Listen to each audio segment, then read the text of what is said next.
Okay, welcome to this video on how to analyze a qualitative article. It would be helpful if you have already read through the article and have a copy of the requirements for the paper available as well. So this is a fairly interesting article. I'm not calling him disruptive physician behavior in the acute care setting. I'm sure that we have all experienced some kind of disruptive physician behavior. So right off the bat, they're telling us this is a qualitative study. So this area here is their abstract. They're telling us that they are looking at the experience. So that's another clue that it's a qualitative study of 15 acute care nurses. So that's some information about the sample. And here they're telling us why this study is important, that the findings will help educators and leaders prepare nurses by coaching and educating them on the importance of communication and patient advocacy. Then this article starts off with a lovely story, the hallmark of qualitative research. When they get to the data are the little stories, the little snippets from the interviews. And this article happens to start out with a longer story to kind of set the stage in the context. Here they're telling us effective communication between healthcare providers is an important factor in achieving desired patient outcomes. They're telling us more about why they think this study is important, that communication relates to patient safety, and that identifying barriers to effective communication is important as well. That is a really rich area of research. Qualitative research is looking at why people don't do what we tell them to do or what they know they're supposed to do. So looking at those barriers to implementation. Then they give a lot of background information through previous literature and describe other quantitative and qualitative studies. I think it's interesting here, all 4 of the authors on this article are nurses. This is about physicians' behavior, but there are no physicians that were investigating this. Down here, still in kind of the introduction, they give us another clue about why this is important, that the Joint Commission has regulated ways to improve communication. So this is important enough that the Joint Commission is involved. So then they go into the literature review and they give us a lot more information about other studies that have been performed. And then, let's see, they get to the purpose statement, and that's part of the context of the paper that you're going to write is what is the purpose statement. And usually in qualitative research, you'll see a purpose statement versus a research question or a hypothesis. So the purpose is to determine if disruptive physician behavior negatively impacts communication between nurses and physicians in the hospital setting. And then they tell us about their methodology. So their sample included nurses from 2 nonprofit community hospitals in Atlanta, Georgia. And those hospitals volunteered. So stop and think about the validity of qualitative research when the participants volunteer. Are they somehow different from participants that didn't volunteer? Could maybe because the hospitals said, yes, sure, we'll participate, could their nurse-physician communication be really good? So, they say, sure, use us because we have great communication and we're a model. Or is it that their communication is really, really bad and they're really struggling and they really need help getting better? If either one of those 2 are the cases, then how generalizable is that research to other hospitals that aren't having the same problem? I'm not saying that it's completely invalid, but you just have to keep that in mind when you're thinking about, is this research generalizable? They also only use 2 hospitals in the South. Is there something different about communication in the South than the North? Are people friendlier in the South? So maybe the communication between nurses and doctors is better down there versus in a northern hospital.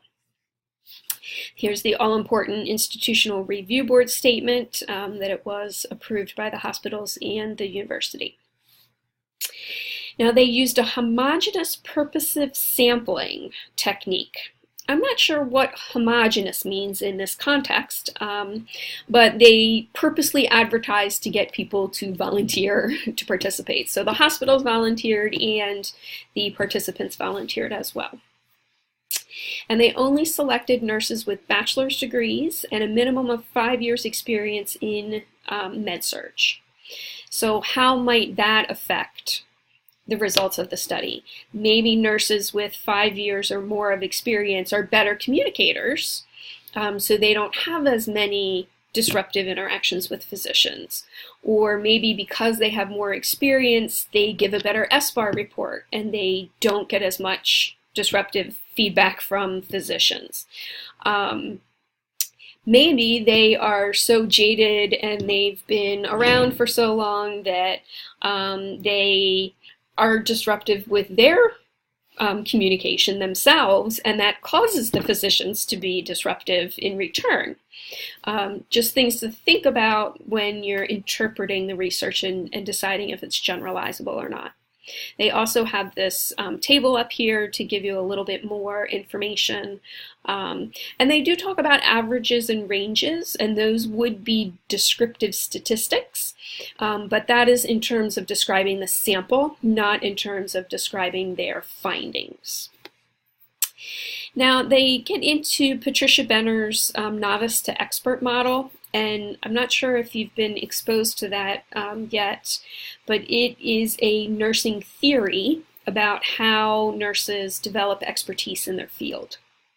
There is a question on the assignment under methods: is there a philosophical position?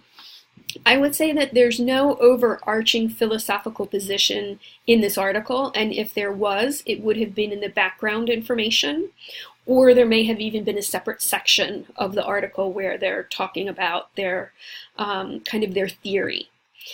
As it is, this theory applies specifically to why they chose the sample. So you could talk about that in your paper and say, the theory-guided selection of the sample, but not the overall design of the study. So also under their methods, they had interviews that were recorded. Their sample was 15 nurses, and these were the questions that they asked. I highlighted this to talk about the use of direct quotations from an article. This might be something where you would want to use it as a direct quote and say, these are the questions they asked in the study. You might want to put that into the paper that you're writing.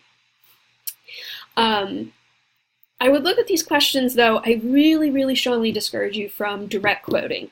Put it in your own words whenever possible. So is there a way? You might look at this and think, well, these are the exact questions they asked, so I should quote them directly. That's okay. But a better way would be, let's look at these and see how could we rephrase them in our own words, especially because we have a limited amount of space to write. So could we condense this down into 1 or 2 sentences maybe instead of 5? So I might say during the interviews, the nurses were asked to describe disruptive behaviors and the consequences of those behaviors on patient outcomes. The questions there are a little bit more detailed, but in my own words, that's kind of a summary of what the interviews were about. So it's fine to do that. You don't necessarily have to include the questions that were asked verbatim.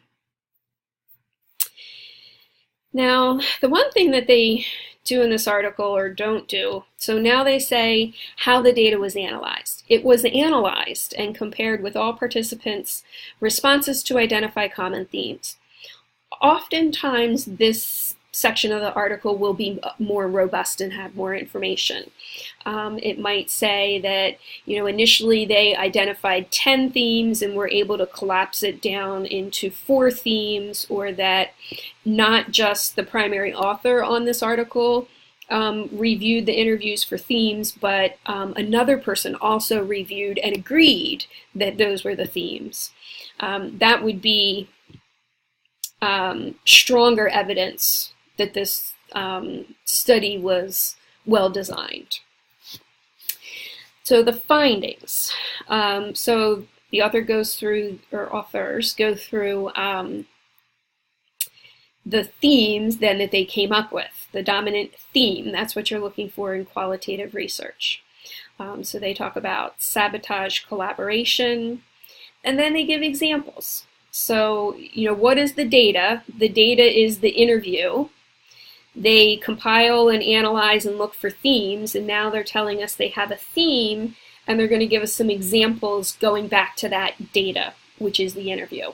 So here's where it's perfectly appropriate and expected that you direct quote what the participants were saying, because that's the actual data in a qualitative study. So it would be fine in your paper to say, a participant in this study, when talking about sabotage collaboration, said behavior intimidates nurses into not questioning because they want to keep the peace. And then provide the author, the year, and the page number that this quote appeared on. But this is a really appropriate time to make direct quotes from the original article. So then they go on just to name and give some examples of the other themes: interruption in care, another story. There's another clue that we're definitely reading qualitative data here. They're explaining stories. Being an annoyance was a theme. Feeling belittled, angry, and disrespected was a theme. And affecting future care encounters was a theme. And they go on for what are the implications for nursing. So this is part of the implications that you're going to be writing in your paper. And I really think this is fascinating. The implication of this study is that we should prepare nurses by coaching and educating them on the importance of communication and patient advocacy. I'm not sure that I completely buy into that. I think that nurses are already prepared to know why the importance of communication and patient advocacy. I think they could have worded this more strongly. I personally think the implication is that we might be able to prepare nurses for these encounters and coach them on how to handle these encounters so that they don't end up feeling belittled and like they're an annoyance. So I would take that implication a step further than what they did. Now, they do also say that there could be communication tools that could strengthen the interdisciplinary relationship. And there's like SBAR and I Pass the Baton and those kinds of tools that could be helpful. I agree. Again, I find it fascinating, though, that this study was done by nurses and looked at physician behaviors, and the recommendation is not to somehow change the behavior of the physician. So the recommendation here is that nurses just need to know how to deal with it. I'm not sure that's the best use of this data. I think it could be enlightening to physicians if we took this study to them and said, hey, this is how you make us feel. Do you really want us to feel this way? I suspect that many of them would feel bad and not realize that they were making us feel that way and how it was really impacting patient safety. So that would be good information that I would include in the implications section if I was writing this paper. Study limitations. So they only use the nurses with 5 years experience. We talked about that. They had a small pool with only 15 nurses. And again, that's typical of a qualitative study, because if they had had 30, 45 more, nurses, that gets really cumbersome too. Typically interviews are recorded and then they have to be transcribed and typed out, and that takes a tremendous amount of time unless you're really trained and know how to do that quickly. And then you have to sift through and read and reread and reread again to try and pull out those themes. So that's why usually the sample sizes are much smaller. Here's a big limitation too. The researchers personally conducted participant interviews at their own place of employment. So when they said those 2 hospitals volunteered, maybe that wasn't even really true. If the researchers worked there, they probably asked the hospitals to participate and they said sure. So how could that affect the way people were telling their stories? If you were sitting next to your colleague, maybe you would be far more open because you know the person and you have a trusting relationship with them, so you would share a lot more. Or maybe, you are suspicious of the person, you're not sure, are you going to get in trouble, or are they going to tell your boss? So maybe you might not include all the information or all the stories that you've really experienced. And they do give some recommendations for future research here. A quantitative or mixed method study, I think it would be fascinating, I agree. A correlational study of reported incidences of the behavior and patient safety events. They do mention in their literature review that there has been some quantitative studies that have looked at that. I think that would be really interesting to consider that line of thought as well. And then in their conclusion, they do say that the results of the study support the author's belief. I think those are, belief really is the key word there.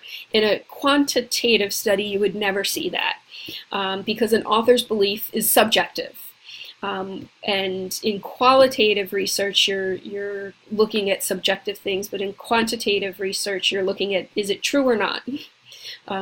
There's no, I believe it's true. It either is true or it isn't. Whereas in qualitative research, we can talk about our beliefs.